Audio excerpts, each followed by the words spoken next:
Bonjour, je vous propose ici une méthode de détermination de la représentation de Lewis d'une molécule. La première étape consiste à écrire le nom et la formule brute de la molécule. J'ai choisi de travailler sur la molécule d'eau. La formule brute de cette molécule est H2O. H et O sont les symboles des atomes d'hydrogène et d'oxygène. Le petit e en indice indique qu'il y a deux atomes d'hydrogène dans la molécule. Il n'y a pas d'indice à droite de l'atome d'oxygène, ce qui signifie qu'il n'y a qu'un seul atome d'oxygène dans la molécule d'eau. La deuxième étape consiste à écrire la structure électronique de chaque atome. L'atome d'hydrogène a un numéro atomique Z égale à 1. Or, on sait qu'un atome est électriquement neutre, qu'il y a donc autant d'électrons que de protons. L'atome d'hydrogène a donc un seul électron. Sa structure électronique est K1. Dans la molécule d'eau, nous venons de dire qu'il y a deux atomes d'hydrogène. On peut donc écrire deux fois la structure électronique de l'atome d'hydrogène. L'oxygène, quant à lui, a un numéro atomique Z égale à 8, ce qui signifie qu'il a 8 électrons. Sa structure électronique est K2L6. La troisième étape consiste à trouver le nombre d'électrons externes de chaque atome. L'hydrogène de structure électronique Ka a un électron sur sa couche externe. L'oxygène, lui, en a 6. Nous appellerons Ne ce nombre, N pour nombre et E pour externe. Donc soit Ne, le nombre d'électrons externes de chaque atome.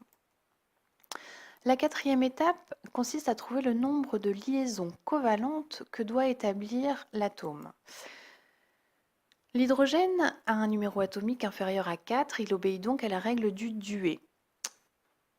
Le nombre de liaisons covalentes NL que doit former l'atome d'hydrogène s'exprime par NL égale 2 pour un duet, donc 2 comme 2 électrons, moins NE le nombre d'électrons sur la couche externe, c'est-à-dire 2 moins 1.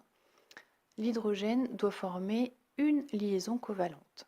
L'oxygène, quant à lui, obéit à la règle de l'octet. Son nombre de liaisons covalentes est NL égale 8 pour octet, moins NE le nombre d'électrons externes, c'est-à-dire 8 moins 6. L'oxygène va former deux liaisons covalentes. La cinquième étape consiste à calculer le nombre de doublés non liants, cette fois-ci, de chaque atome. Alors pour calculer le nombre de doublés non liants, on prend le nombre d'électrons externes moins le nombre de liaisons covalentes et on divise par 2 car dans un doublé, il y a toujours 2 électrons. Dans l'atome d'hydrogène, il y a un électron sur la couche externe moins une liaison covalente. Quand on divise par 2, cela signifie que l'atome d'hydrogène n'a aucun doublé non liant. L'oxygène, lui, a 6 électrons sur la couche externe, moins 2 liaisons covalentes. 6 moins 2, ça fait 4. Si on divise cette valeur par 2, on trouve que l'atome d'oxygène va posséder 2 doublés non liants.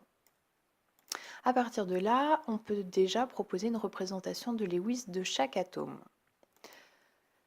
La sixième étape consiste à placer les doublés liants entre les atomes de la molécule, c'est-à-dire les liaisons covalentes. Donc on place l'atome d'oxygène comme atome central, les deux atomes d'hydrogène, et on représente les liaisons entre chaque atome d'hydrogène et l'atome d'oxygène. La septième étape consiste à placer les doublés non liants autour des atomes qui en possèdent. L'hydrogène n'a pas de doublé non liant, on place donc les deux doublés non liants autour de l'atome d'oxygène. La dernière étape, et peut-être la plus importante, consiste à vérifier que chacun des atomes obéit à la règle de l'octet ou du duet. Les électrons qui appartiennent aux liaisons covalentes comptent pour chacun des atomes de part et d'autre de cette liaison. Donc l'atome d'hydrogène possède 2 électrons, les 2 points gris. Il obéit donc à la règle du duet. L'atome d'hydrogène qui est en bas à droite possède également 2 électrons, il obéit à la règle du duet, il s'agit ici des 2 points verts. Et enfin, pour l'atome d'oxygène, 2 électrons pour chaque doublé non liant, nous arrivons à 4 électrons, plus les 4 électrons qui appartiennent aux liaisons covalentes, ce qui nous fait 8 électrons, il obéit à la règle de l'octet. created using Powtoon.